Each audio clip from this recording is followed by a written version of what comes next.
तर तुम्ही सांगा मला की निगेटिव्ह न्यूज पासून सुरू करू का पॉझिटिव्ह न्यूज? गुड न्यूज म्हणजे आपल्याला माहित असेल की मी जेव्हापासून आमदार झालो, खासदार झालो, माझा प्रयत्न हे होतं की या शहराला आपल्याला चांगले हॉस्पिटल्स पाहिजे. आणि जेव्हा आपल्याला माहित असेल की क्रांती चौकला जेव्हा आदरणीय गोपीनाथ मुंडे साहेबांचं स्मारक होणार होतं, मी त्याचा विरोध केला होता आणि हे सांगितलं होतं की म्हणजे तिथे आपल्याला एक चांगला हॉस्पिटल करण्याची आवश्यकता आहे. त्यावेळी खूप लोकांनी मला शिवीगाळ केली होती आणि माझा विरोध केला होता की तुम्ही कशा असे लोक नेत्यांचा विरोध करत आहे. मी लोकनेत्यांचा विरोध करत नाही होता. मी आदरणीय गोपीनाथ मुंडे साहेबांचा खूप आदर करणारा आणि एक चांगले माझे मित्रही होते. मी पत्रकार होतो त्यावेळी. तर कोणीही ऐकायला तयार नाही होते. मग मी कोर्टामध्ये गेलो होतो. मी एक PIL फाईल केली होती आणि PILच्या अनुषंगाने आज तिथे 400 बेडच्या हॉस्पिटलचं काम सुरू आहे. 400 बेडच्या हॉस्पिटल. मी उद्या राजनीतीमध्ये राहणार, मी खासदार राहणार नाही राहणार हे वेगळी गोष्ट, पण 400 बेडच्या हॉस्पिटल आज तिथे उभे राहिलेलं आहे. आणि त्याचवेळी मी सरकारला पत्र लिहिले होते की तुम्ही आता या हॉस्पिटलचं नाव गोपीनाथ मुंडे साहेबांच्या नावाने ठेवा. तरी सुद्धा इतकं मोठा हॉस्पिटल होऊनही सुद्धा आपल्याला माहित आहे की आज औरंगाबाद शहरामध्ये, जिल्ह्यामध्ये ज्या हॉस्पिटलची काय परिस्थिती आहे. माझा एक वेगळा PIL हायकोर्टमध्ये सुरू आहे की कसं आपल्याकडे इक्विपमेंट्स नाही आहे, बिल्डिंग्स आहे तर डॉक्टर्स नाही आहे. आणि हे सगळं जिल्ह्याच्या बाबतीत मी कोर्टाला सांगून दिलेले आहे, विथ एव्हिडन्स सांगून दिलेले आहे. आणि मी धन्यवाद देतो औरंगाबाद बेंच ऑफ हायकोर्टचा आणि विशेषतः जस्टिस घुगे साहेबांचा की त्यांनी इतकं प्रोएक्टिव्हली, पॉझिटिव्हली हे केलेले आहे, जे निर्णय दिलेले आहे की आता सरकारवर बंधनकारक झालेला आहे की आपल्याला रिक्रुटमेंट ही एक फिक्स टाइम फ्रेम मध्ये करायची आहे. जे हॉस्पिटल्स बंद पडलेले आहे, उदाहरण म्हणजे कुंजखेड्याचं एक हॉस्पिटल, किती वर्षापासून एक मोठी बिल्डिंग उभी होती, तिथे डॉक्टर्सही नाही होते. मग मी हे मुद्दा जेव्हा उचलला तर कोर्टाने डेट दिलं की 15 ऑगस्ट पर्यंत आम्हाला ते हॉस्पिटल सुरू व्हायला पाहिजे. आता मी जेव्हा निधी पांडे मॅडम होते कलेक्टर, त्यावेळी मी एक सांगितलं होतं की शागनचं जे एरिया आहे, आपल्याला सगळ्यांना माहित आहे की शागनची भाजी मंडी जे आहे, भाजी मार्केट, तिथे एक घाटी हॉस्पिटलचा एक सेंटर चालतो. ते फक्त OPD साठी आहे. खूप प्राईम लोकेशन आहे त्याचा. आणि प्राईम लोकेशन असल्यावर मला असं हे वाटायचं की आज आपण कुणीतरी एक सिक्रेट कॅमेरा घेऊन आपण कोणी एका महिलाला तुम्ही घाटी हॉस्पिटलच्या मॅटर्निटी वॉर्डमध्ये कोणाला पाठवले, कोणी एका महिलेला, तर तुम्हाला कळेल की जे हॉस्पिटलमध्ये डिलिव्हरीसाठी येतं तर सिझेरियन ऑपरेशन आहे तर 2 दिवसामध्ये तिला मतलब जमिनीवर टाकण्यात येतं, कारण बेड्सच अवेलेबल नाही आहे. त्याचा कसूर काय आहे की ती गरीब आहे. मतलब नियमाप्रमाणे कमीत कमी 4 ते 5 दिवस एक सिझेरियन ऑपरेशनची महिलेला आपल्याला बेड द्यावंच लागतं, पण बेडच अवेलेबल नाही आहे. तर हे करायचं. मग मी काय केलं होतं, मी त्यावेळचे आपले अस्तिकुमार पांडे साहेब, मी त्यांना विनंती केली होती की आपण शागनचं जे हॉस्पिटल आहे ते शागनचं हॉस्पिटल आपण मोठं करू. आम्ही स्वतः जाऊन तिथे सगळे टीम्स घेऊन गेले होतो. घाटीचे डीन त्यामध्ये होते, PWDचे अधिकारी त्याच्यामध्ये होते. आणि आम्ही ते जे हॉस्पिटलची बिल्डिंग आहे, किती लँड आहे, ते सर्वे करण्यासाठी गेलो होतो. त्याच्या शेजारीच महानगरपालिकेची जागा होती आणि ते जागा म्हणजे अतिक्रमण होत होता, त्याचा काहीही उपयोग नाही होता. तर मी अस्तिकुमार पांडे साहेब जेव्हा हे होते कमिशनर, की मी त्यांना विनंती केली होती, साहेब हे जे आहे हे जागेचा तुम्ही काही उपयोग करत नाही, तिथे एन्क्रोचमेंट होत आहे, तिथे लोक त्याचा ज्याप्रमाणे त्यांना उपयोग करायचा आहे ती जागा टॉयलेटसाठीही उपलब्ध करून देण्यात आली होती. मग अस्तिकुमार पांडे साहेबांनी मान्य केलं होतं आणि ती जागा पण ते हॉस्पिटलला, घाटी हॉस्पिटलला देण्याचा त्यांनी निर्णय केला होता. मग आमच्याकडे खूप एक मोठी जागा उपलब्ध झाली. मग मी स्वतः त्यावेळचे आपले मेडिकल सेक्रेटरी आहे, इसके बारे में अगर कुछ आगे पूछना है तो पूछिए. मैं मेरे दूसरे दोस्त की तरफ जाता हूँ. डॉक्टर भागवत करार देश के फाइनेंस मिनिस्टर. हर भाषण के अंदर मेरे पास पूरे देश के बँक्स मेरे हाथ में है, फायनान्स पूरा मेरे हाथ में है. आता किती आहे मला माहित आहे दिल्लीमध्ये किती त्यांच्या हातात आहे. आता जेव्हा आम्ही जालना रोडला एक फुल फ्लायओव्हरच्या आम्ही हे केलं होतं, फुल फ्लायओव्हर की चिकलठाणा पासून ते नगर नाकापर्यंत तिथे, कारण मला माहित होतं की औरंगाबादला आपल्याला किती फंड मिळतील. नाहीतर मी ही घोषणा केली असती की नाही, त्या शेंद्रापासून आपल्याला वालूजपर्यंत करायचे आहे. मी हे गप्पा मारण्यासारखं आहे. जे रिअलिस्टिक आहे, जे माझ्या शहराला किती मिळू शकते पैसे, त्या अनुषंगाने मी सांगितलं होतं की आपल्याला चिकलठाणापासून आपण नगर नाक्यापर्यंत फर्स्ट फेज मध्ये करू. तर त्यावेळी लोकांनी मला सांगितलं होतं, मग पैसे, तुमच्या पैशामुळे इतकं मोठं पैसे आपल्याला मिळणार नाही, तर उगीच इतकं जे काम आहे तेही तसंच राहा. मग ते मंत्री झाले. आता मंत्री झाल्यानंतर मला काही करायचे आहे, मला काही दाखवायचं आहे. तर हे जे फ्लायओव्हरचा जो प्लॅन होता, मी स्वतः नितीन गडकरी साहेबांच्या घरीमध्ये बसून त्यांनी सगळे पीडब्ल्यूडीचे ऑफिसर्सला बोलवले होते आणि सगळं पीडब्ल्यूडीच्या ऑफिसर्सच्या समोर ही मीटिंग झाली होती की आपल्याला औरंगाबादला जसं अहमदनगरमध्ये करण्यात आलेला आहे, दुसऱ्या शहरामध्ये एक फुल फ्लायओव्हर शहरामध्ये गाडी एंट्री व्हायलाच नकोस, ज्यांना बाहेर जायचं आहे ते फ्लायओव्हरचा वापर करून जाता येते. तर हे सगळं प्लॅनिंग झाली होती. गडकरी साहेब खूप पॉझिटिव्ह होते. त्यांनी आपले सुझाव पण दिले होते. त्यांनी हे पण सांगितलं होतं की कोणत्या एजन्सी मार्फत आपल्याला डीपीआर तयार करायचे आहे. त्यांनी त्यांचे पीए आहे, ठेंग्स आहे, त्यांना बोलावून त्यांनी सांगितलं होतं की हे औरंगाबादसाठी खूप महत्वाचा हे आहे, आपल्याला हे काम करायचे आहे, तुम्ही लवकरात लवकर याचा डीपीआर तयार करण्यासाठी तुम्ही सांगा. आणि त्यांनी सांगितलं होतं की मी फंड देतो आपल्याला, आणि ते पॉझिटिव्ह झाला होता. सगळं प्लॅनिंग झाली होती. मग हे महाशय मंत्री झाले, तर मला काही वेगळं दाखवायचं आहे की मी ते माझे वार आहे म्हणून असं दाखवायचं होतं. तर त्यांनी एक घोषणा केली की आपल्याला फ्लायओव्हरच्या वर एक मेट्रो आपल्याला चालवायचं आहे. हे आपण अशा तयारी करू की आपण फ्लायओव्हरच्या वर मेट्रो करायचे आहे. आता मी मागच्या 4.5 वर्षापासून मी केंद्र सरकारच्या अर्बन डेव्हलपमेंट कमिटीचा सदस्य आहे. अर्बन डेव्हलपमेंट म्हणजे देशातले जितके मेट्रो प्रोजेक्ट्स आहे ते त्याचा एनालिसिस, त्याचं व्हॅल्युएशन करण्याचा जे आम्ही खासदारांची कमिटी आहे त्याच्यामध्ये मी आहे. म्हणजे फर्स्ट टाइम एमपीजला हे कमिटी मिळती नाही, अर्बन डेव्हलपमेंटची आणि सिव्हिल एव्हिएशनची फर्स्ट टाइम एमपीजला मिळतच नाही. म्हणजे अशी थातुरमातुर कमिटीज देतात आणि second term, third term seniority प्रमाणे, कारण ते खूप महत्वाची कमिटी आहे. आणि मी दुसरा म्हणजे सिव्हिल एव्हिएशन कमिटीवरती आहे. तर हे अर्बन डेव्हलपमेंटमध्ये जेव्हा आम्ही देशात अनेक शहरामध्ये जेव्हा आम्ही रिव्ह्यू करण्यासाठी गेलो होतो, सर्व जिथे जिथे मेट्रो आहे ते सर्व शहर आम्ही कव्हर केलेले आहे. आम्ही त्यात गेलो किंवा त्यांना त्यांचं प्रेझेंटेशन आम्ही दिल्लीला कॉल करून त्यांचं प्रेझेंटेशन घेतलेलं होतं. तर मेट्रो प्रोजेक्ट औरंगाबादसाठी फिजिबल आहे का, होतं का? तर 100% आजच्या परिस्थितीमध्ये मेट्रो प्रोजेक्ट औरंगाबादसाठी फिजिबल नाही होता.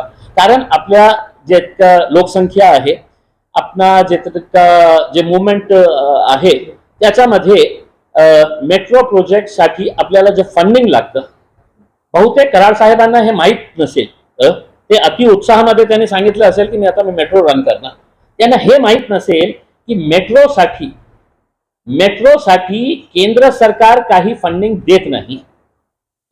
ते जे सिटी जे तयार करतं मेट्रो ज्यांना पाहिजे ते आपला एक स्पेशल पर्पज व्हेकल तयार करतं, एसपीव्ही आपण म्हणतो, आणि त्या अनुषंगाने एक कॉन्ट्रीब्युशन महानगरपालिकेचं असतं.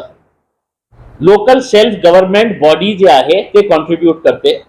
मग राज्य सरकारचा त्याच्यामध्ये एक हे असतं, हिस्सा असतं.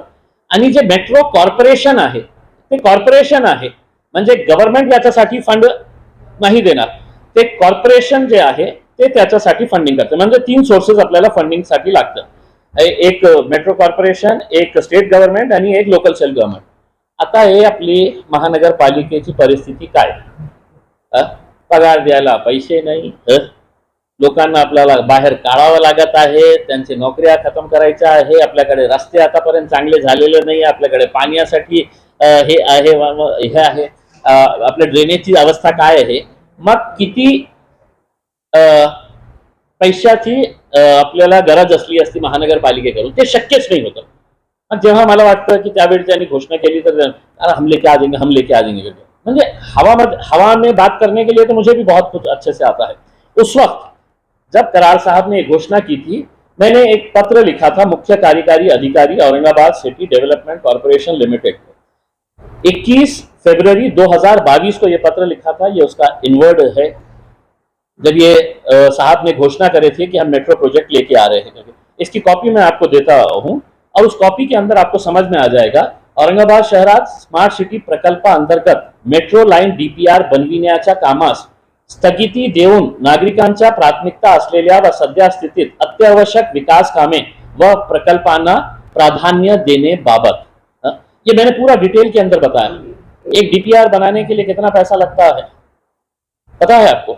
ये डीपीआर मेट्रो का, सिर्फ डीपीआर बनाने के लिए, और मैं खुला कह रहा हूं, ये मेट्रो रेल कॉर्पोरेशन जो महाराष्ट्र सरकार की है, ये सिर्फ है तो बोगस डीपीआर बना के, क्योंकि इनको कितना पैसा मिलता है एक डीपीआर बनाने के लिए?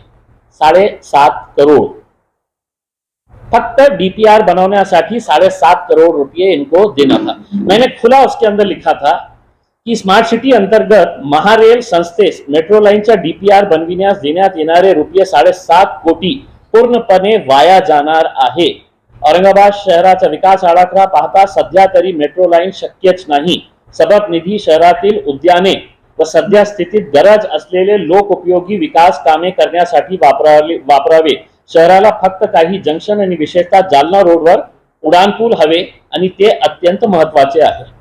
मी स्पष्टपणे लिहिलं होतं की आज आम्हाला मेट्रोची नाही आहे। परिसरामध्ये विदेशामध्ये सुद्धा देशाकडे लक्ष आहे की ह्या देशामध्ये असं घडतं, त्या विषयाला पडदा घालण्यासाठी हा विषय सुरू केला असं वाटतंय का तुम्हाला?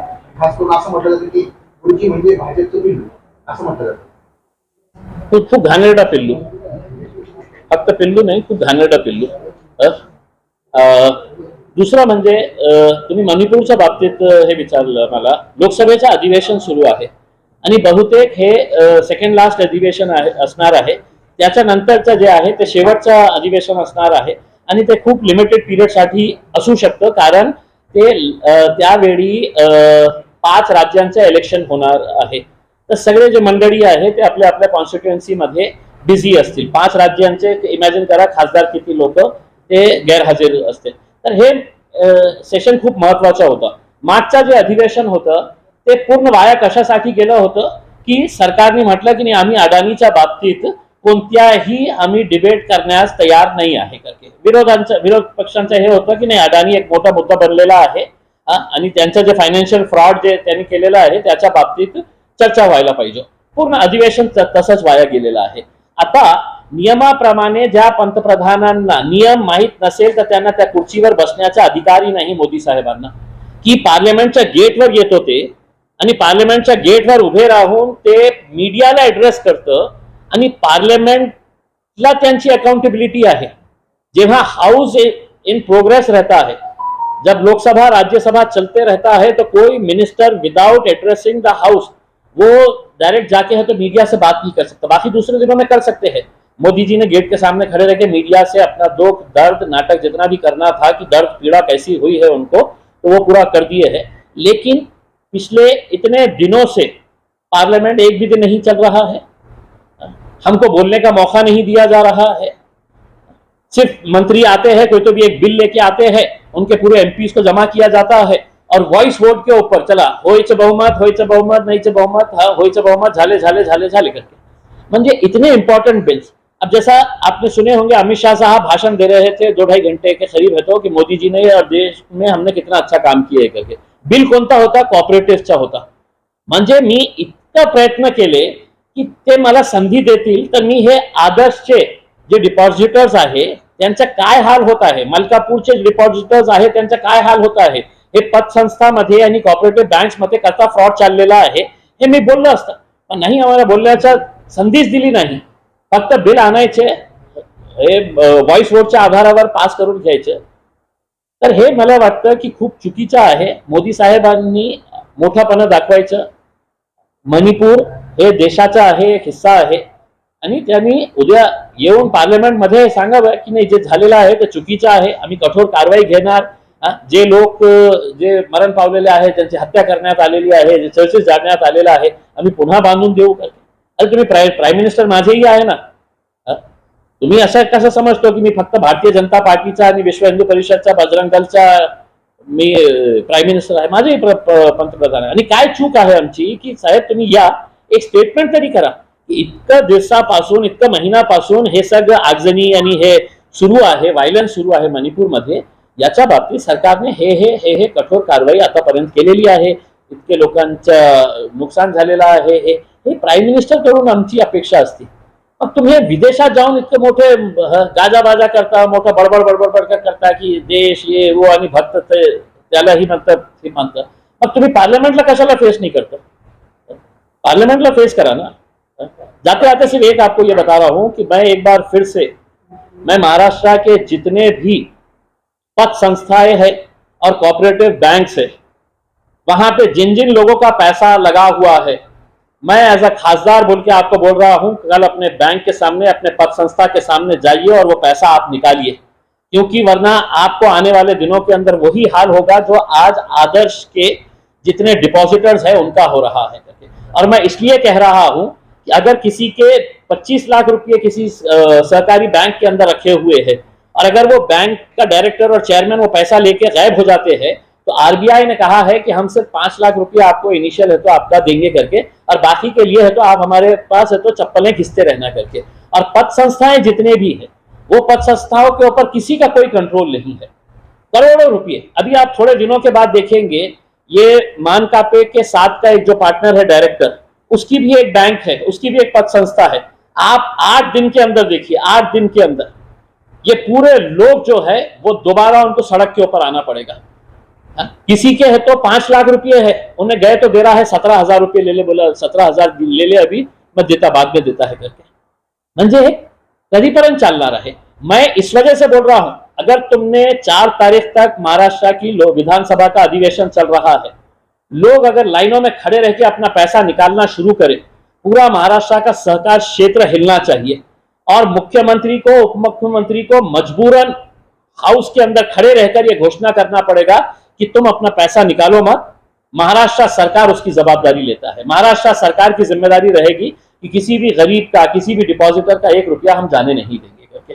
और अगर नहीं करेंगे तो फिर आपको यही हाल होगा जो आज लोग आदर्श वाले रोते बैठे हुए अपने पैसे के लिए.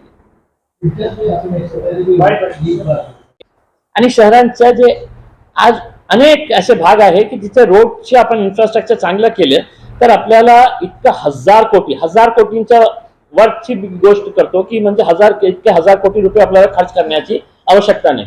मग त्यांनी काय केलं, एक पैसे मिळणार आपल्याला स्मार्ट सिटीवरून. मग स्मार्ट सिटीचे जे कोणी अधिकारी हे निर्णय घेतला असेल, त्यांनी आता उत्तर द्यावं की मी तुम्हाला अलर्ट केलं होतं, हे सगळं बोगस धंदे सुरू आहे करके. तुम्ही आमच्या शहराचे पैशाचा अशा दुरुपयोग अशा कोणत्या आधारावर केलं होतं? अच्छा ठीक आहे, त्यांनी बनवले तयार, डीपीआर तयार केलं.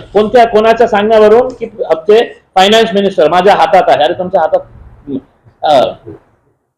आमच्या हातात फायनान्स आहे तर मी हे आणू ते आणू करके. अच्छा, डीपीआर सबमिट झाल्यानंतर जालना रोड जे आहे ते NHAI, national highway authority of India, त्यांच्या इख्तियारीत येते NHAIच्या. त्यांनी आताच एक अराउंड 70-75 करोड रुपये त्यांनी त्याच्या दुरुस्तीवर खर्च केलेले आहे NHAI ने. आता हे डीपीआर तयार झाल्यानंतर साहेबांनी म्हटलं की हे NHAI ला पाठवून द्या. म्हणजे NHAI जे एजन्सी आहे, ज्याचा रोड आहे, ज्याची मालकी हे आहे, मग NHAI ने 23 मे 2023 ला एक पत्र त्यांनी पाठवले. कुणाला पाठवले? Executive officer Aurangabad smart city. आणि त्यांनी हे सांगितलेले आहे, इंग्रजीमध्ये आहे, this has reference to your office letter dated submitting every detail project report of 4 lane vehicular flyover from DMC Shendra to Pandharpur Waluj Aurangabad.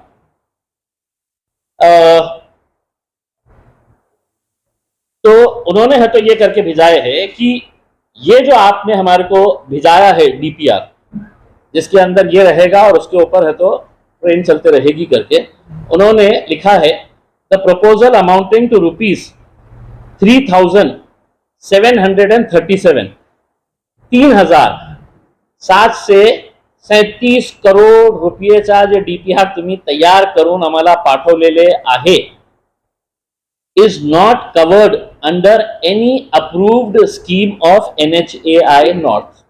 म्हणजे आमच्याकडे अप्रूव्हच नाही आहे हे स्कीम. कोणत्या आधारावर तुम्ही तयार केले आहे?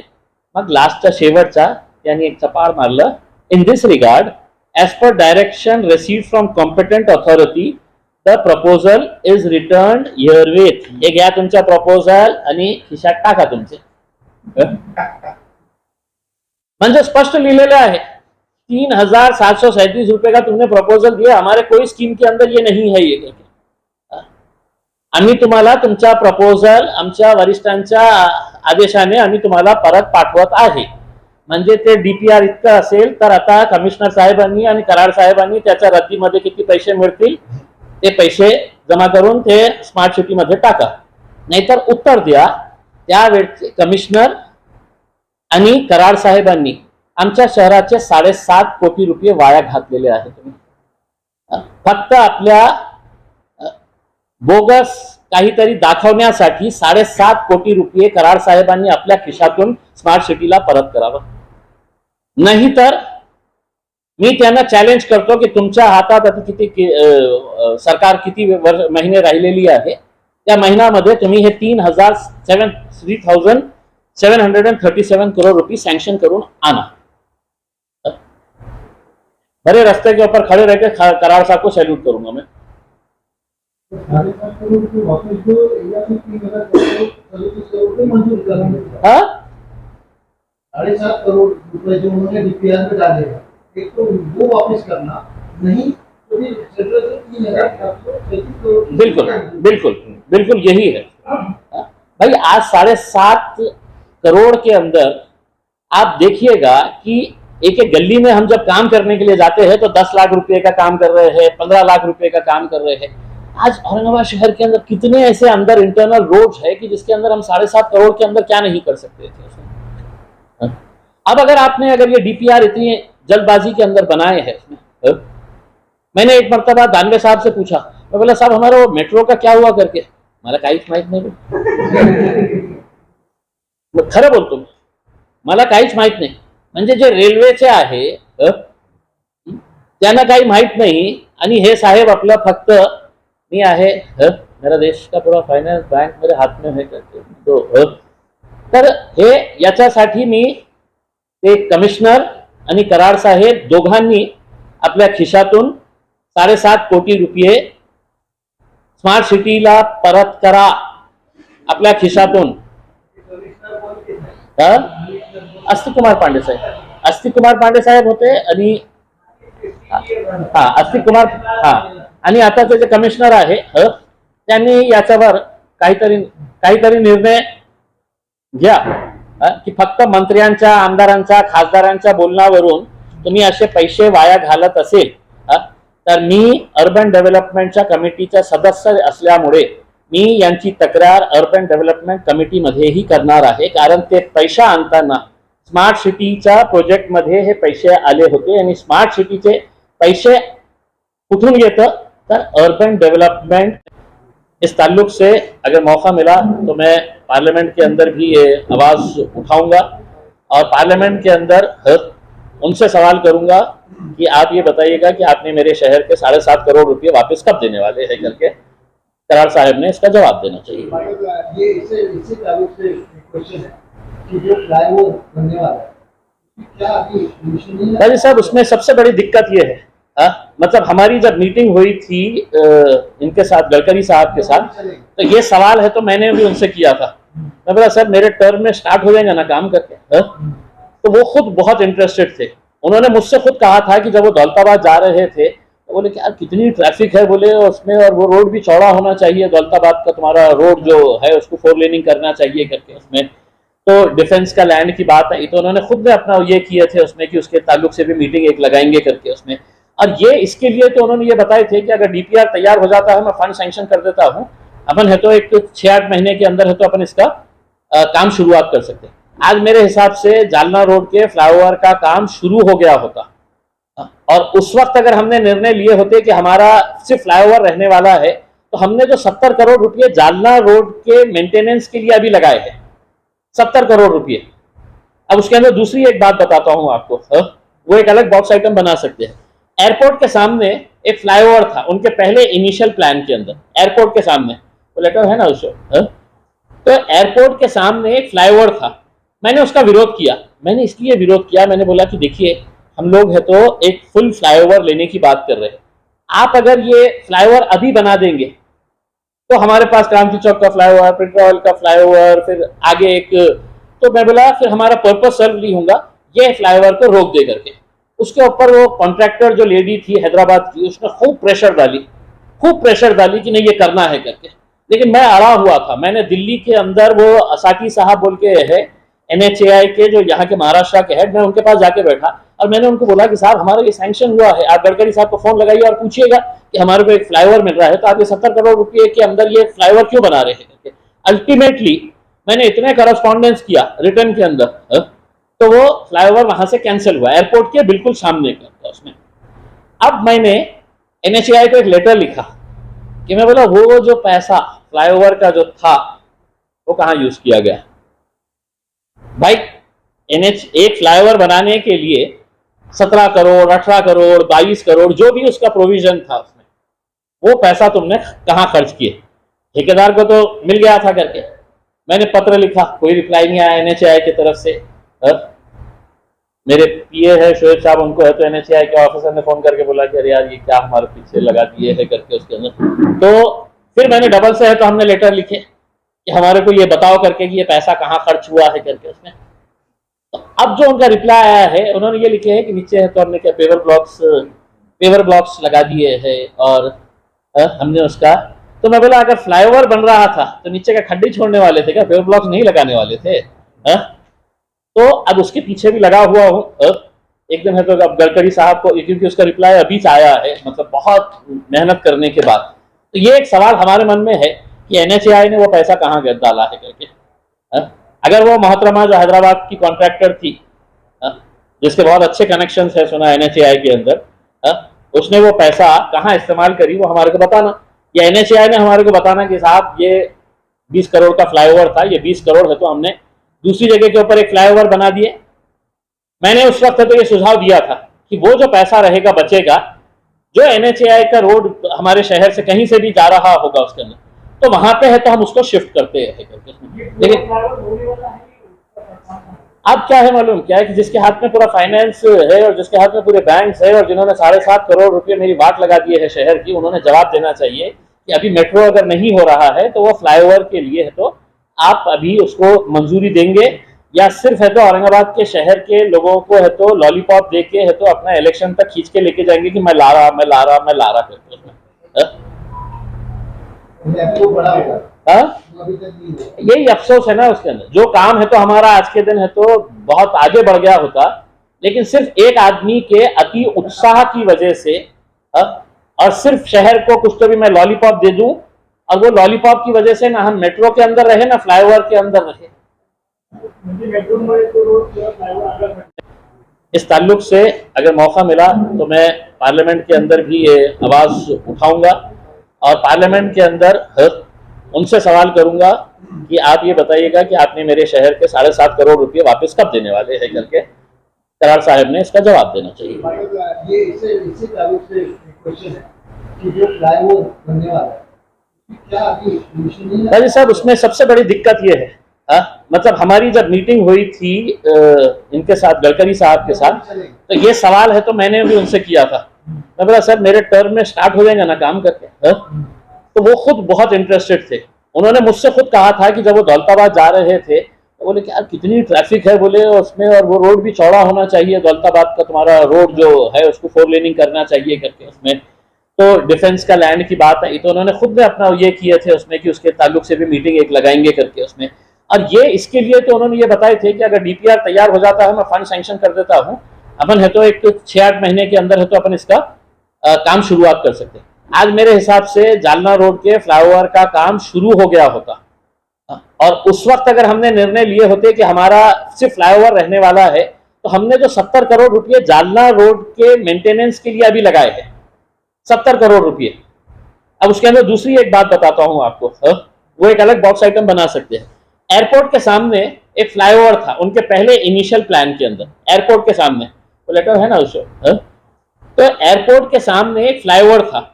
मैंने उसका विरोध किया। मैंने इसलिए विरोध किया, मैंने बोला कि देखिए हम लोग है तो एक फुल फ्लाईओवर लेने की बात कर रहे हैं।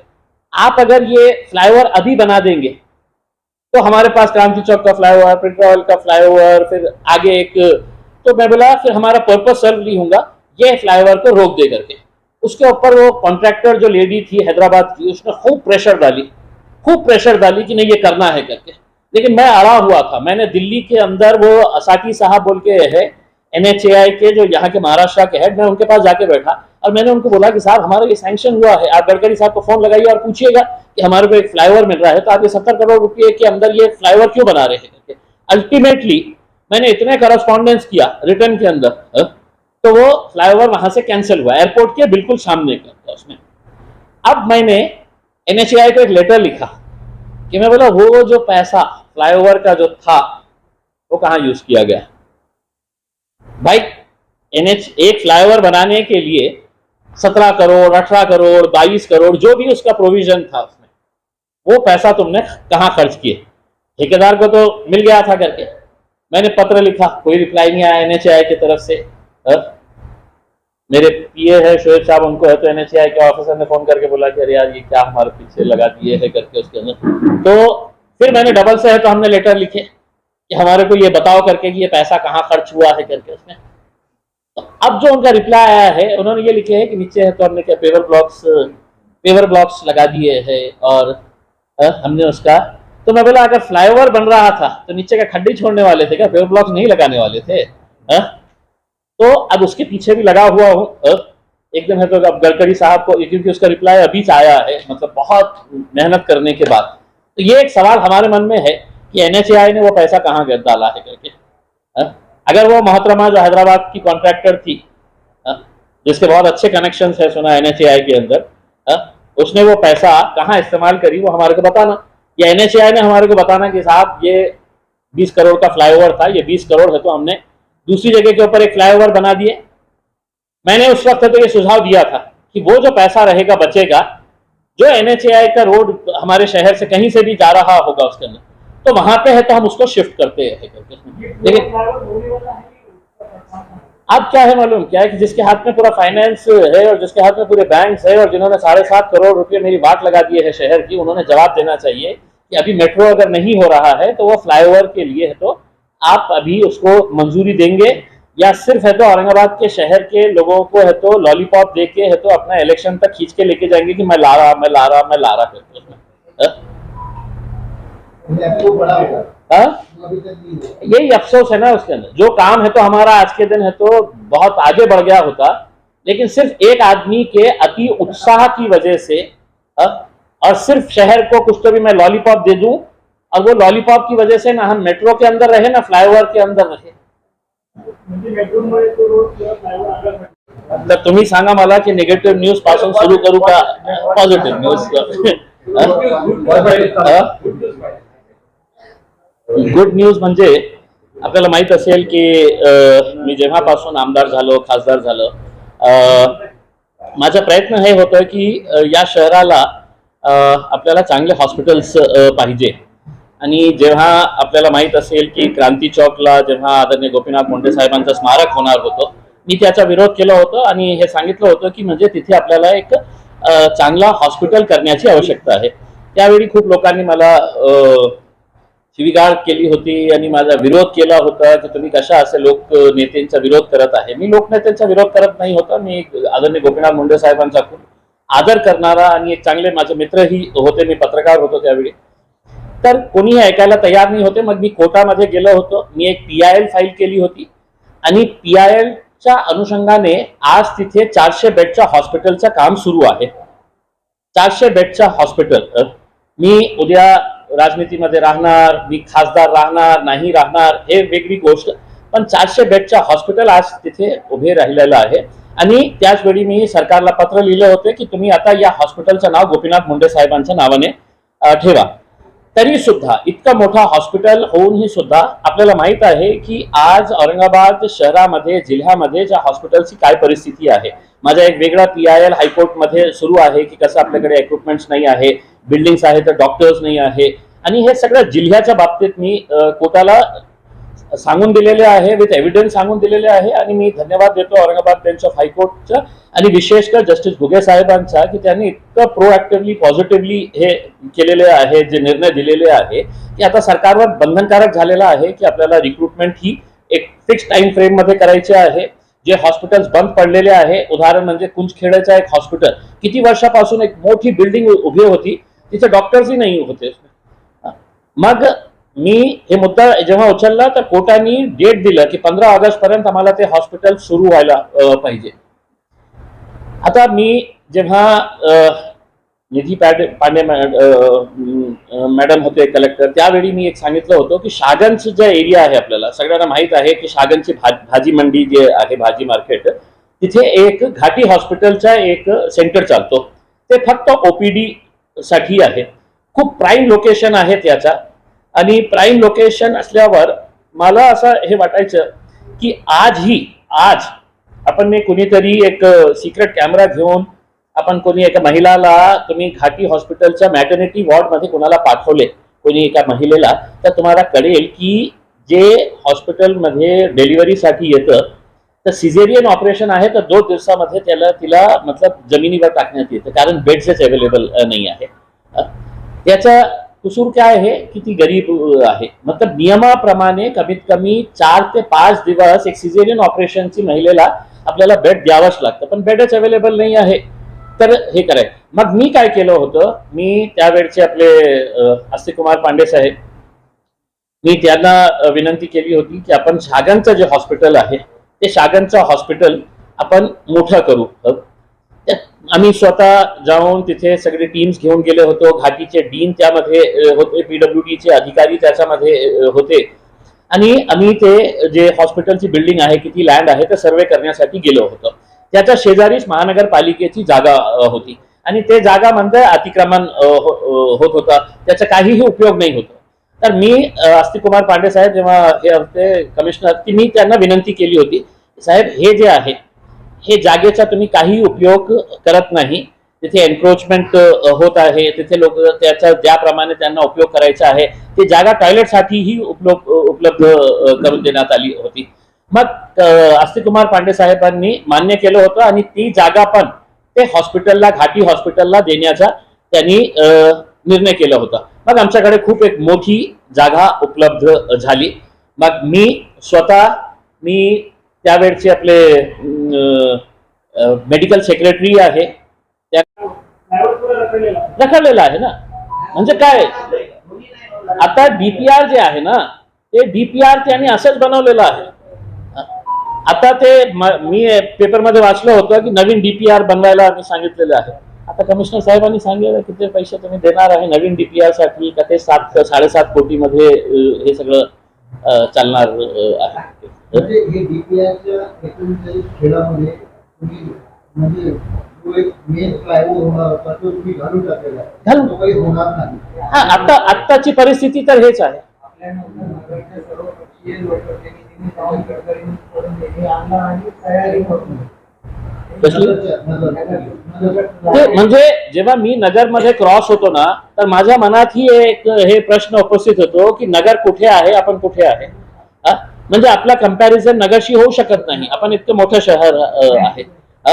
तरी सुद्धा नगरमध्ये एक फुल फ्लायओव्हर जे city in and city out पर्यंत गेलेला आहे. ते कशामुळे शक्य झालेलं आहे, तर तिथे डॉक्टर कराड सारखे नेते नाही आहे, जे फक्त तुमच्या हातात एक लॉलीपॉप दिलेलं आहे. माझ्या व्यक्तिगत यांच्या बाबतीत काही नाही आहे, चांगला माणूस आहे. पण अशा करताना जेव्हा तुम्ही निर्णय घेतला होता, तुम्ही फक्त कमिशनर सोबत बसणार आणि निर्णय घेणार की दर बाबा 7.5 कोटी रुपये मी ट्रेन आणतो का, तुम्ही कोणाला, कोणत्या लोकप्रतिनिधीला विश्वासात घेतलं होतं. आता तुम्ही जे इंटरनल मेट्रोचं जे प्लॅन सबमिट केलं होतं, आपण काही पत्रकार त्या मीटिंग मध्ये उपस्थित होतो, नहीं कोई भी स्ट्रक्चर गिर नहीं रहा है करके, कोई भी स्ट्रक्चर हमारी टूटने वाला नहीं है, हम उसको यहाँ से लेके जा रहे हैं, वहां से लेके जा रहे हैं. मग मी त्यांना प्रश्न विचारला होता, ते भडकल गेटचा जरा दाखवा मला, कुठून घेणार आहे तुम्ही करके. तर सगळे गप्प बसले होते, सगळे गप्प बसले. आता खाजगी मध्ये काय त्यांना विचारा, ते म्हणजे ओपन बोलणारा नेता आहे ते, त्यांना फक्त इतकं विचारा तुम्ही की रेल्वेचा आहे तुम्हाला याच्यामध्ये काही कल्पना होती का? तुम्ही त्या मीटिंग मध्ये उपस्थित होते का? तुमचं अप्रुव्हल घेण्यात आलं होतं का? असं काही नाही. संजय शिरसाट बायपासची अवस्था जालना रोडसाठी एवढ्याला एक त्याची अवस्था जालना रोडची झाली ती कसा बायपासची हो हो हो हो. खरं आहे. म्हणजे आपल्या मतलब शहराची जे लाईफलाईन म्हणतो ना आपण, ते हे दोघं रोड जे आहे ते बीड बायपास आणि जालना रोड जे आहे ते शहराची लाईफलाईन आहे. म्हणजे इमॅजिन करा की एक फुल फ्लायओव्हर झालं असतं तर आपल्याला जे आज क्रांती चौकला, मोडा नाक्याला किंवा मुकुंदवाडीला हे जे ट्रॅफिक आपल्याला मिळतं ते संपली असती ना. आणि आपण रिअलिस्टिक झाले असते तर आज तुम्ही ॲज अ पत्रकार म्हणून मी आपल्याला प्रश्न विचारतो की आज औरंगाबादची लोकसंख्या अशी आहे का? आपला इंडस्ट्रियलायझेशन इतकं झालेलं आहे का की शेंद्रापासून कुणाला वालूजला जायचे आहे? अरे शेंद्रामध्ये तर फक्त एमओयू सुरू आहे ना. मागच्या अनेक वर्षापासून फक्त एमओयू आहे की आम्ही मेमोरंडम ऑफ अंडरस्टँडिंग इतकं 1000 कोटीचं करून आले. अरे इंडस्ट्री कोणती आणली रे बाबा हे सांगा. तर अशी आजची परिस्थिती नाही आहे की आपल्याला मेट्रोची आवश्यकता आहे. बहुतेक 10 वर्षानंतर 15 वर्षानंतर आपल्याला रिक्वायरमेंट येतील तर त्यावेळी आपण कन्सिडर केलं असतं. पण आज उगीच एक नवीन हे गाडी आणून ते सगळ्या प्रोजेक्टची वाट लावण्याचं जे काम केलेलं आहे त्याच्या बाबतीत माझी अपेक्षा आहे की त्यांनीच उत्तर द्यावं. ठीक है. देखिए क्या बोले तो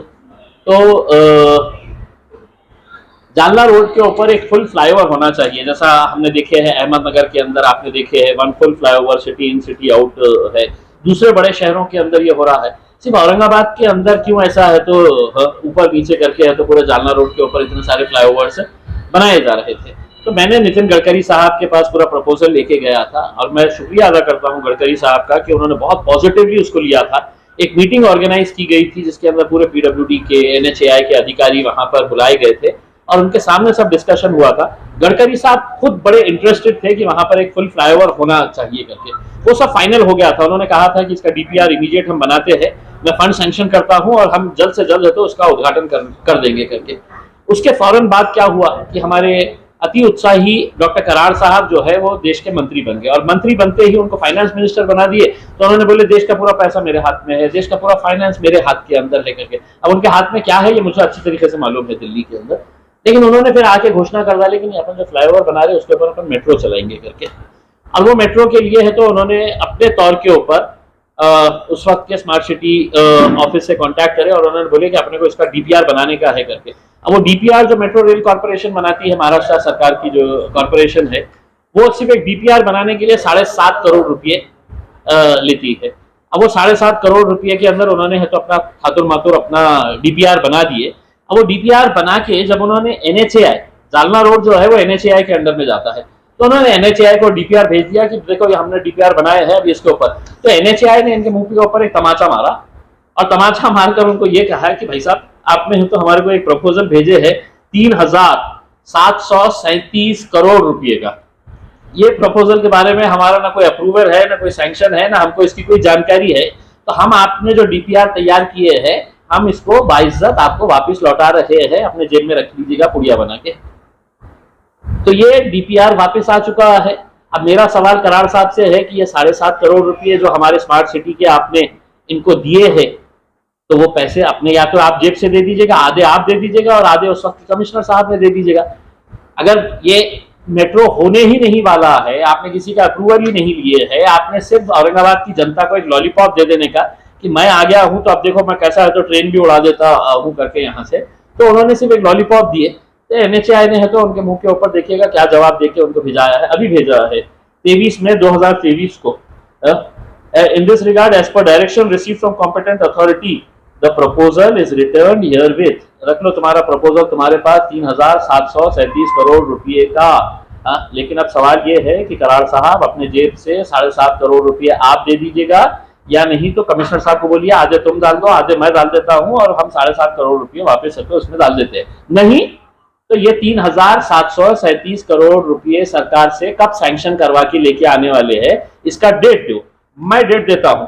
कराड़ साहब आपके हाथ में सिर्फ एक लॉलीपॉप देने वाले हैं इलेक्शन तक कि देखो मैं मेट्रो भी उड़ाने वाला हूं और फ्लाईओवर भी चलाने वाला हूं. कुछ नहीं होने वाला है. इसके अंदर नुकसान जो हुआ है शहर का वो ये हुआ है कि जो एक फ्लाईओवर बनना था, एक फुल फ्लाईओवर जो बनना था, वो फ्लाईओवर का काम पूरा है तो अब रुक गया है. हा मी गिरीश महाजन साहेबांना भेटलो होतो. मग मी चीफ सेक्रेटरीला भेटलो होतो आणि त्यांना हे समजावून सांगितलं होतं की अशी अशी परिस्थिती आहे आणि विथ फोटोग्राफिक एव्हिडन्स त्यांना सांगितलं होतं की आपल्याला हे जागा उपलब्ध आहे, आपण हे हॉस्पिटलसाठी हे करा. त्यांनी ओरली अप्रुव्हल दिलं होतं. मग PWD कडून आम्ही सगळं त्याचं प्लॅनिंग केली, सगळं तयार केलं आणि मला आज आनंद आहे हे सांगण्यासाठी की फक्त एक लहानसा माझा प्रयत्न होता तर 400 बेडचं हॉस्पिटल आपण क्रांती चौकला आपण ते बांधत आहे आणि शागंजमध्ये आता ते सगळं प्लॅनिंग झालेली आहे. ते मुंबईमध्ये पोहोचण्यात आलेलं आहे. आपल्याला आपले फायनान्स मिनिस्टर साहेबांनी शब्द दिलेले आहे की याच्यासाठी ते फंड अवेलेबल करून देणार आहे करके. तर एक खूप मोठी एक चांगली एक हॉस्पिटलची इमारत जे टोटली 5 स्टोरी असणार आहे, हे अशी शागंज मधली जे आज आपल्याला माहीतच नसेल की वहां पे एक हॉस्पिटल है करके. आज ये हॉस्पिटल 6 फ्लोर की हॉस्पिटल बिल्डिंग यहाँ पे बनाई जा रही है और इसमें ऑलमोस्ट जो प्रोविजन किया जा रहा है वो 100 बेड का. मग हे जनरल आहे का, तर हे जनरल नाही आहे, हे वुमेन अँड चाइल्ड म्हणजे इथे फक्त डिलिव्हरीज साठी आणि बच्चों के लिए. तो बहुत अच्छे तरीके से इसको प्लानिंग किया गया है. तो मुझे जाती तौर के ऊपर इस बात की खुशी है कि लोग स्मारक बनाने के लिए लड़ते हैं, लोग बोलते हैं कि हमको पुतले बनाने के लिए है तो सरकारी पैसा दो करके, और महानगर पालिका के करोड़ों रुपये इसके अंदर बर्बाद हुए हैं. मैं महापुरुषों का विरोध नहीं करता हूँ, लेकिन अगर मुझे किसी का पुतला बनाना है तो इम्तियाज अपनी जेब खाली करेगा और उसमें से जितना होता है उतना देगा और बाकी लोगों से जमा करेगा, लोक वर्गनी से. लेकिन सरकार का पैसा अस्पताल बनाया जाए, स्कूल बनाया जाए, ये इसके लिए काम के लिए इस्तेमाल किया जाएगा. तो हमें उम्मीद है कि ये जैसे ही फंड सैंक्शन होता है इसका, जिसके लिए मैं जाती तौर के ऊपर कंटिन्यूस में फॉलो अप लगा हुआ हूँ, तो हम एक 2 से 2.5 महीने के अंदर इसका हम एक्चुअली काम शुरू करने के पोजीशन के अंदर हम आ गए हैं. तो आप देख सकते हैं एक भव्य हॉस्पिटल यहाँ पे आ रहा है. 100 बेड का, 200 बेड का पहले वहाँ पे क्रांति चौक के ऊपर था, लेकिन अब उसको बढ़ाकर 400 बेड का हॉस्पिटल किया गया है. तो आगे चलकर आपको खुद समझ में आएगा कि औरंगाबाद के अंदर कितने गरीब लोगों को इसका फायदा होगा. So this is the positive ये है जो एक अच्छी डिपार्टमेंट हे सँक्शन करतो. औरंगाबाद पहिल्या लिस्टमध्ये होतेच नाही, दुसऱ्या लिस्टमध्ये होतेच नाही स्मार्ट सिटीचं. मग आम्ही प्रयत्न केले की नाही औरंगाबादला आपल्याला स्मार्ट सिटीमध्ये आणायचे आहे, आणलं होतं.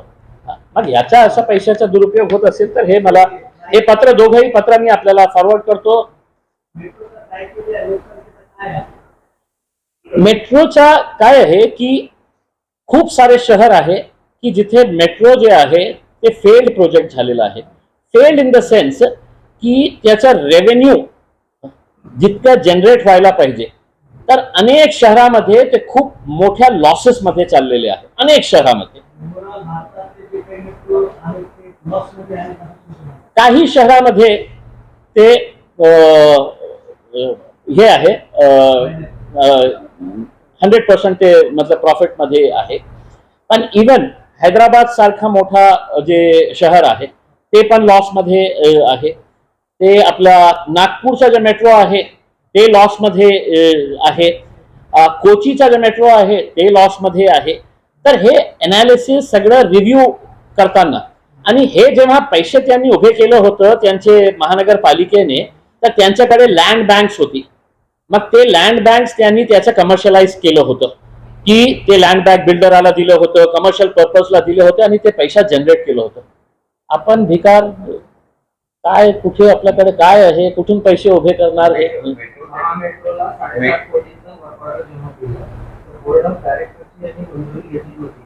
नाही, मला तर माझ्या माहितीप्रमाणे बोर्ड ऑफ डायरेक्टर्सची परमिशन नाही घेतली होती आणि हेच प्रश्न मी जेव्हा त्यांची तक्रार करणार आहे त्यामध्ये स्पष्ट लिहिणार आहे की म्हणजे एका आयुक्ताला आणि एका मंत्र्याला हे अधिकार आहे का कि दोघं मिलून मंत्री ने म्हटलं कि अरे मैं रेल लेके आता और उन्होंने बोला लेके जा पैसे लेके जा लेके आ जा रेल लेके, तर असं होणार नाही ना. तो ये है कि उसमें अगर हुआ है तर त्यांनी सांगावे की म्हणजे काय आहे.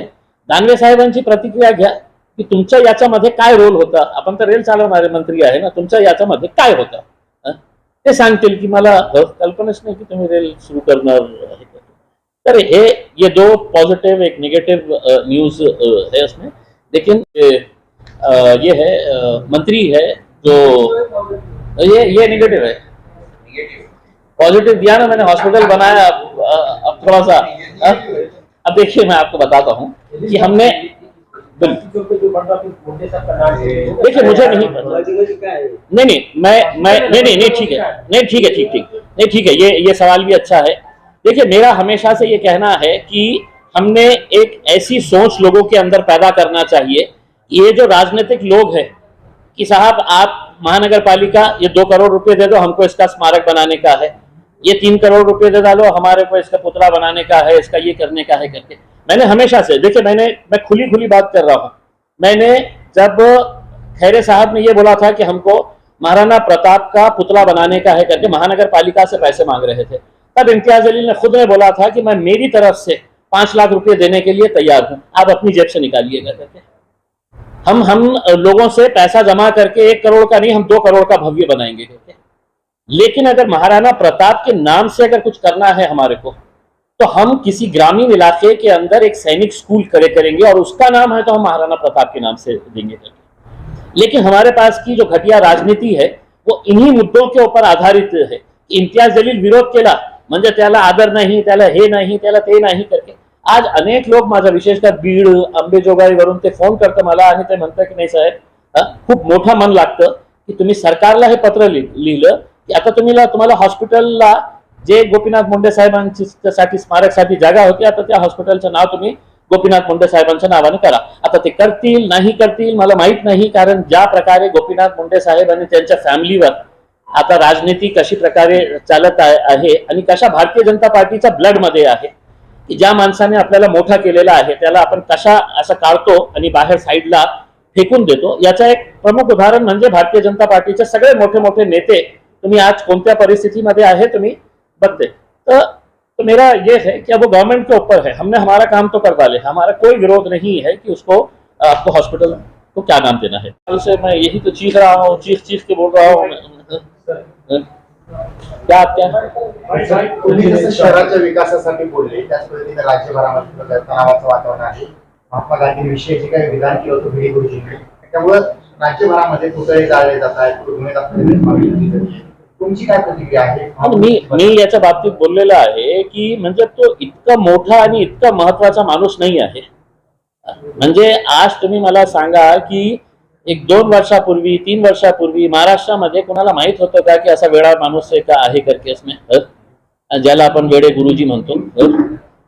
म्हणजे आपल्याला हे लोकांना त्यांना मानणारे त्यांचे जे भक्त आहे त्यांना हे आपल्याला विचारायचं आहे की गुरुजी आपण कुणाला म्हणतो. हे अशा प्रकारचे घाणेरडे प्रवृत्तीचे लोकांना आपण गुरुजी म्हणणार आहे. काही टायटल्स दिलं, काही असे भामटे लोकांना आपण मोठं टायटल देतो, स्वामी चरण काली चरण स्वामी महाराज. अरे काय ते हे बोलायला सुरुवात करतो तर त्याची हे शैली बघा, बोलण्याची काय पद्धत आहे. तुम्ही फक्त असं हे टीका लावलं आणि मी स्वामी झालं होतं का. मग एकाला आपण पदवी दिली होती बापू, कुठे गेला बापू ते, आसाराम बापू कुठे गेलं ते. तर हे आता हे सरकार जाणून बुझून अशा प्रवृत्तींना ते मोठा करत आहे. आणि मी आपल्याला हात जोडून विनंती करत आहे की अशा प्रकारचे जे लोक आहे ज्यांची काही लायकी नाही आहे, म्हणजे काही मतलब 1% त्याची लायकी नाही आहे की त्याला आपण काही महत्व द्यायचं. आपण महत्व देऊ राहिलं मग ते इतकं मोठं झालं की कधी गंगापूरला यायचं, कधी कोणत्या दुसऱ्या शहरामध्ये जायचं, कधी आंबेडकरी समाजाबद्दल बोलायचं, कधी महात्मा गांधी बद्दल बोलायचं. हे जे चाललेलं आहे ना, की त्यालाही माहित आहे की मला संरक्षण कुठून मिळत आहे, की मला सरकारने सांगितलेलं आहे की तू जा आणि जितका नौटंकी करू शकतं ते नौटंकी करा. तर अशा प्रकारच्या प्रवृत्तींना आपण जास्त महत्व नाही दिले तर मला असं वाटतं की खूप चांगलं होईल. मणिपूरला घडलेली देखिएगा थोड़े दिनों ऑलरेडी मतलब ह्यूज ह्यूज है. मतलब आप कल वीडियो देखेगा नहीं है कि वो एक बैंक के जो डायरेक्टर है उसके घर के अंदर लोग घुस गए और वो डायरेक्टर बोल रही है फांसी का फंदा लगा मेरे को लटका दो करके. वो बोल रहे थे कि फांसी का फंदा लगा के हमको क्या होगा करके. लोग घर में घुस गए निकाल रहे. और वो अगर नहीं करेंगे तो भाई साहब 1 लाख 2 लाख 3 लाख म्हणजे मतलब मेरा तो ये है कि अगर आपने एक एक महिला का अगर प्रोफाइलिंग अगर करेंगे. कल जब हमने सभा लिए तो उसमें 3 लोग अभी तक, एक आत्महत्या किया है और 2 ने है तो हार्ट अटैक आके मरे हैं. तो चिंचोली नाम का जो गांव है, तो वो चिंचोली गांव का जो आदमी है उसके मियाँ बीवी है दोनों भी बूढ़े. 5 लाख रुपए थे उनके पद संस्था के अंदर, 5 लाख रुपए. लेकिन वो आदमी वो पैसे के चक्कर के अंदर उसका हार्ट अटैक आ गया. उसको हार्ट अटैक जब आया तो उसकी वाइफ के पास इतने पैसे नहीं थे कि वो अंतिम संस्कार कर सके. तो जो गांव के लोग थे उसमें से एक गांव का लोग मेरे बाजू स्टेज के ऊपर बैठा हुआ था. बोला साहेब ते माझ्याच गावाची आहे करके. आणि आम्ही सर्व गावकऱ्यांनी वर्गणी लोकवर्गणी जमा करून त्यांचा अंतिम संस्कार केलेला. 5 लाख रुपये 5 लाख रुपये.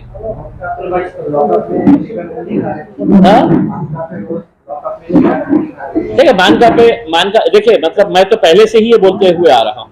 मानकापे की अगर आपने उनकी जो एनुअल बुक निकलती है वो एनुअल बुक के अंदर 5 लोगों के फोटोज है. आमचे प्रेरणा स्थान, तो प्रेरणा स्थान पे पहले नंबर के ऊपर है आदरणीय शरद पवार जी, उसके बाद है आदरणीय देवेंद्र फडणवीस जी, आदरणीय डॉक्टर कराड साहब, आदरणीय डॉक्टर अपने अतुल सावे साहब. हे प्रेरणा स्थान आहे. आता यांची प्रेरणा हे लोक आहे तर बिर्याणी नाही खाणार तर काय भुट्टे खाणार का तिथे जेलमध्ये.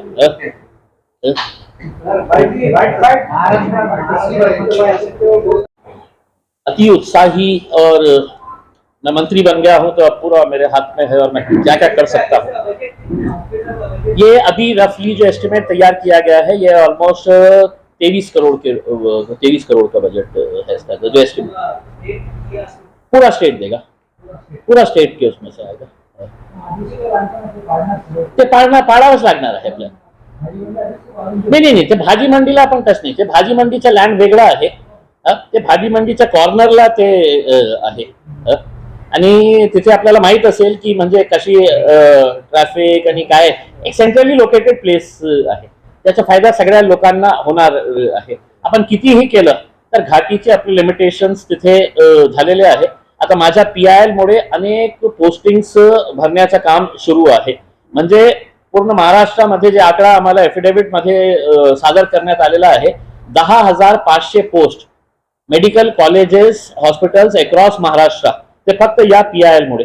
आणि त्यांनी जे हे काढलेलं आहे ते एफिडेव्हिट त्यांनी कोर्टामध्ये सादर केलेलं आहे तर त्यांनी स्पष्ट लिहिलेले आहे की Syed Imtiaz Jaleel versus government of Maharashtra PIL number 47/2021.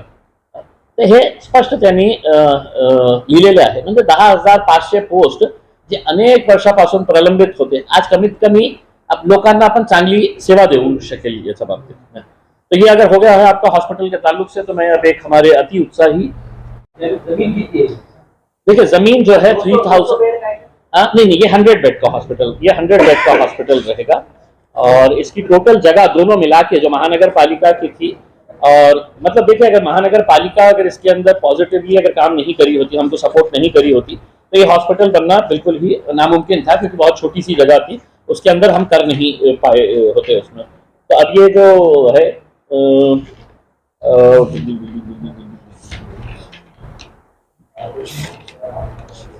ये है टोटल है 3,203.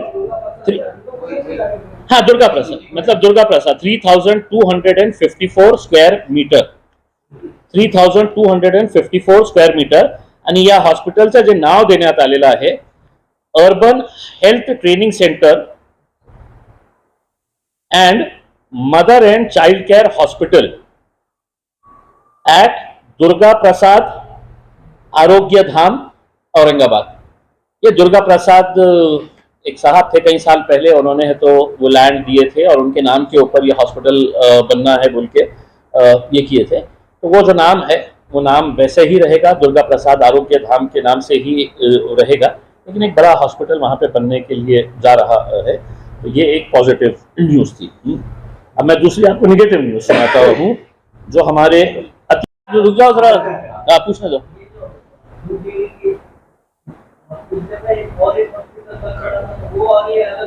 ये अलग अलग है सब, वो तो 400 बेड का हॉस्पिटल है, उसका काम ऑलरेडी स्टार्ट हो गया है, मतलब मेरे ख्याल है 2nd फ्लोर तक आ गया है। मैं आने के बाद है तो एक पर्सनल है तो आप लोगों की विजिट करवाएंगे, वहां पे सब जाके देखेंगे कि मतलब वो कैसा हॉस्पिटल बन रहा है करके।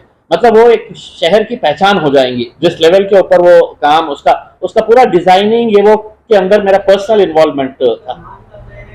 अब वो नाम का तय जो है वो सरकार कर डाले, अगर सरकार को लगता है कि इम्तियाज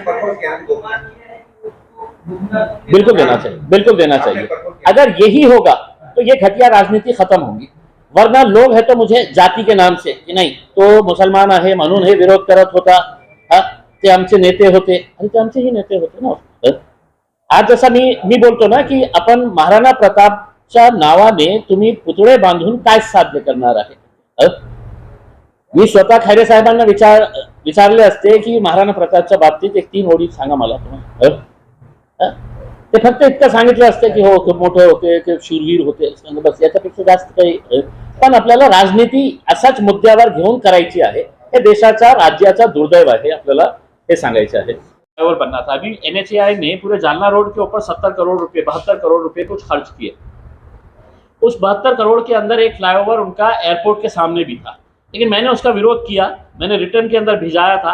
मैंने गडकरी साहब को बोला था कि सर अगर हमने एक फुल फ्लाईओवर बना रहे हैं तो आप ये जालना रोड एयरपोर्ट के सामने एक दूसरा फ्लाईओवर क्यों बना के, वो वेस्ट हो जाएगा करके। तब मैंने बहुत करस्पॉन्डेंस करने के बाद है तो वो फ्लाईओवर कैंसिल हो गया था।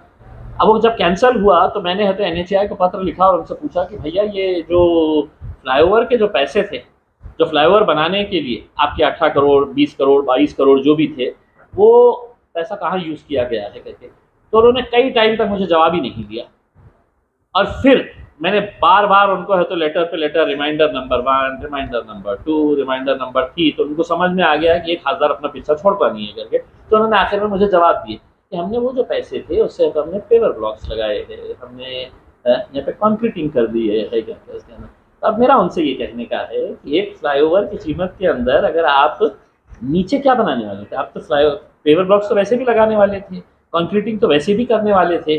तो ये पैसे की इंक्वायरी अगर सही तरीके से हुई तो समझ में आएगा कि हैदराबाद की कॉन्ट्रैक्टर जो मैडम थी और NHAI के कौन कौन से अधिकारियों ने क्या क्या किए हैं, सब समझ में आ जाएगा।